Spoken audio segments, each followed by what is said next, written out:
মুক্তাগাছার মন্ডার প্রথম কারিগর গোপাল পালের পঞ্চম বংশধরদের একজন শিশির পাল জানান, তার দাদার দাদা গোপাল পাল 1824 সালে এই দোকানটি প্রতিষ্ঠা করেন। এরপর কেটে গেছে প্রায় 200 বছর।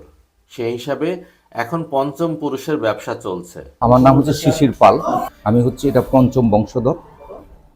আমার দাদার দাদা এই ব্যবসা শুরু করেছিলেন এবং তখন ছিল জমিদার কথা। জমিদার বাড়ি তাকে ডেকে নিয়ে যায় এবং তাদেরকে এটা প্রেজেন্ট করেন। উনি প্রেজেন্ট করার পর ওনারা এটা খেয়ে খুব খুশি হন, প্রীত হন। ওনারাই ওনাকে এই জায়গাটা দিয়েছেন, জমিদার বাড়ির ঠিক সম্মুখে জায়গাটা দিয়েছেন এবং মনটা তাদের জন্যই মূলত তৈরি করা হতো এবং তাদের বংশধররা যারা এই আশেপাশে স্কুল কলেজে পড়তো তারা খাওয়া দাওয়া করতো এবং তাদের পূজা পার্বণে এটাকে ব্যবহার করা হতো।